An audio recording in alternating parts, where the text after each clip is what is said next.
지만 뭔가 다른 느낌만은 확실했다. 확실히 남편은 아니다. 그리고 꿈을 꾸고 있는 것도 아니었다. 나는 놀라 숨이 멎을 것만 같았다. 아직 어둠에 적응하지 못해서인지 상대방이 어떤 사람인지 확인하지 못했다. 누구세요? 나는 당황과 충격 속에서도 속삭이는 듯한 작은 목소리로 누구냐고 물었다. 순간적으로 만에 하나 도둑이나 강도일 수도 있다는 생각이 스치자 큰 소리로 외쳤다가는 되려 큰일 날 수도 있다는 생각이 들어서였다. 나야 여보. 왜 그래? 아뿔싸. 목소리 역시 분명 남편이 아니다. 누구세요? 도대체 누구냐고요?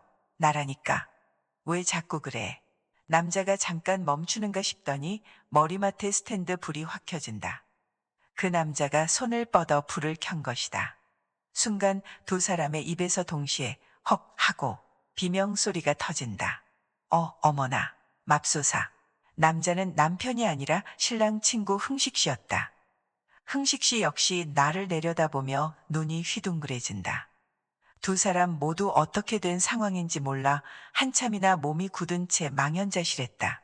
놀란 토끼 눈을 한 남자를 잠시 멀거니 올려다 보다가 나는 비로소 사태를 깨닫는다.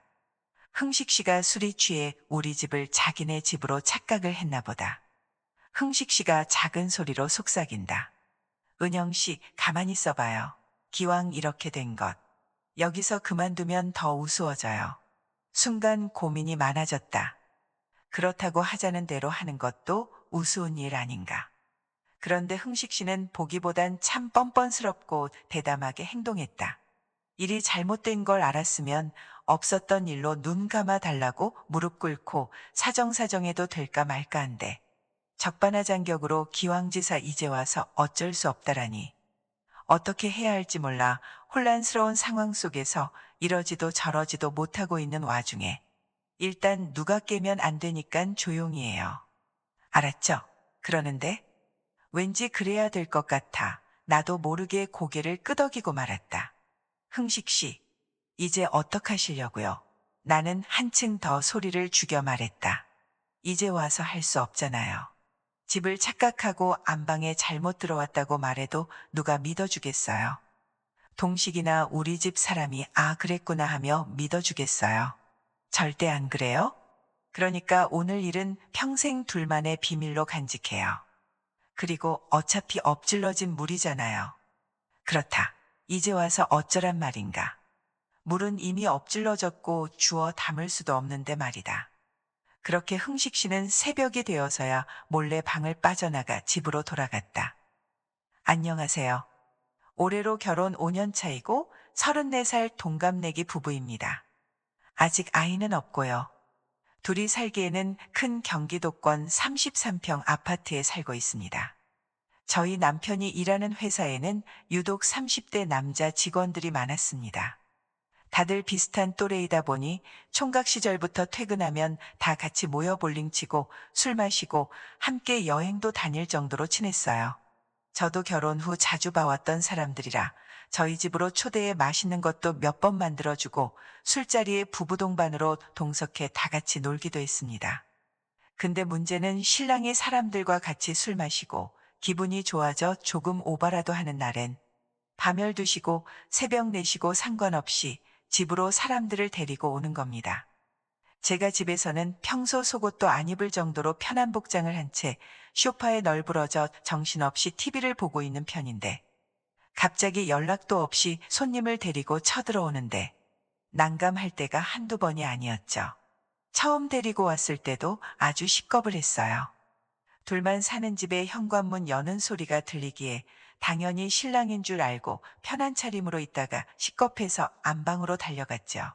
몇 번은 데리고 오지 말라고 요즘 이렇게 용감한 남편이 어디 있냐고 좋게 말했는데 두 번이 세 번이 되고 매번 너무 싫다고 했는데도 잘 고쳐지지가 않더군요. 그 중에서도 남편과 입사 동기로 제일 가깝게 지내던 흥식이란 친구가 한 사람 있었는데 20대 중반에 일찍 결혼해 애가 둘씩이나 있는 유부남이었고 같은 아파트 옆동에 살고 있어 가족끼리도 자주 왕래하고 지냈죠. 그날도 남편이 술 먹고 흥식 씨를 집에 데리고 들어와 한 잔 더 하고 싶다길래 저는 맥주에 마른 안주 과일을 깎아 술상을 거실에 차려주고 같이 몇 잔 하다 피곤해서 먼저 안방에 들어와 잠이 들었죠. 그리고 또 얼마 가지 못해 돌이킬 수 없는 큰일이 터지고 말았습니다.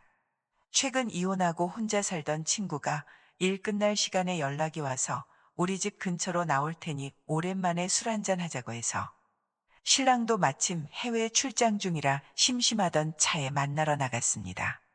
근데 그 이혼한 친구가 술이 들어가자 자꾸 옆에 남자가 없으니 술맛이 안 난다고 지금 바로 아무 남자나 좀 불러줄 수 없냐고 징징대는 겁니다. 저도 그런 분위기에서 무슨 술맛이 났겠어요. 그때 마침 흥식 씨에게 연락이 왔던 거죠. 그래서 주변에 혹시 돌싱남이나 노총각 없냐고 친구랑 지금 집 앞 꼼장어 집에서 술 한잔 하고 있는데 즉석으로 소개팅 한번 시켜달라고 부탁을 했고 될 수 있으면 지금 당장 남자 하나 데려오라고 했더니 거래처 직원이라며 총각 하나를 데리고 웃으면서 찾아왔대요. 이렇게 넷이서 술을 마셨는데 즐거운 분위기 탓에 엄청 많이 마셔 모두들 만취했습니다. 그날은 우리 집은 신랑이 해외 출장을 갔고 흥식 씨 아내분은 애들 데리고 친정에 간 날이라 서로 아무도 없는 날이었는데 다음날 아침에 정신을 차려보니 또 흥식 씨가 제 옆에 있더라고요. 저도 필름이 끊긴 상태였지만 어느 정도 마음이 있었으니 받아줬겠죠. 한 번도 아니고 두 번이나 실수를 하다니 뭘 어떻게 해야 되는 건지 진짜 눈앞이 캄캄했습니다. 둘만 입 다물고 있으면 없었던 일이 되겠지만 그날 이후 흥식 씨는 보름 넘게 우리 집에 오질 않았습니다. 그렇게 초조한 시간이 흐르고 제가 먼저 전화를 했습니다. 전화하니깐 처음엔 안 받더라고요. 그때부터 더 초조하기 시작해서 정말 심장이 터질 것 같았습니다. 두 번, 세 번 그렇게 몇 번 더 한 후에 받더라고요. 받아서 둘 다 아무 말도 안 하고 여보세요만 몇 번을 했는지 모르겠어요. 어떻게 말을 꺼내야 하나. 다행히 그 남자가 먼저 만나서 이야기하자고 하더라고요. 그렇게 근처 카페에서 만나기로 하고 나갔습니다. 서로 술 마시고 실수한 거니까 잊어버리자. 다시는 이런 일 없도록 할 테니 전과 같이 편하게 지냈으면 좋겠다. 이렇게 서로 좋게 이야기하고 헤어졌어요. 근데 그 사건 이후로 흥식 씨가 자꾸 남자로 보이기 시작하고 볼 때마다 호감이 가는 겁니다. 평소엔 말도 너무 잘 통하고 정치 색깔이라든지 즐겨보는 드라마 등 여러 면에서 공통 관심사도 많고 저랑 너무너무 잘 맞는 겁니다. 저희 남편은 오로지 사람들 만나 놀다가 술 마시는 것밖에 모르는 사람이었죠. 그리고 제 신랑은 보통 키에 호리호리한 편인데 흥식 씨는 키도 180cm 훌쩍 넘고 어릴 때부터 운동을 많이 해서 그런지 마동석님처럼은 아니지만 얼핏 봐도 다부져 보이는 체격입니다. 그날도 술을 얼큰하게 먹고 흥식 씨 부부네랑 저희 부부가 노래방을 갔습니다. 저희 남편은 술이 많이 취하면 아무 곳에서나 자는 편입니다. 그날도 어김없이 노래방에서 한참 놀다 소파에 뻗어 잠들어 있었습니다. 흥식 씨 아내는 친정에 맡겨둔 애들을 데리러 먼저 갔고 결국 멀쩡한 사람은 둘뿐이었습니다. 저도 술 취하고 기분이 좋아지면 노래 부르면서 춤도 추고 분위기를 잘 맞춰 노는 편인데 한참을 서서 뛰어놀다가 흥식 씨가 잠깐 숨 좀 고르자며 발라드를 부르더군요. 그러더니 김현철, 이소라님의 그대 안의 블루를 부르는데 듀엣이니 저랑 같이 부르자고 소파에 앉아 쉬고 있는 제게 오른손을 내밀기에 슬쩍 잡고 일어섰죠. 완전 푸근하고 좋더라고요. 남편한테 느끼지 못했던 그런 느낌이었달까? 요즘의 권태기인지 몰라도 그 남자가 자꾸 생각이 납니다.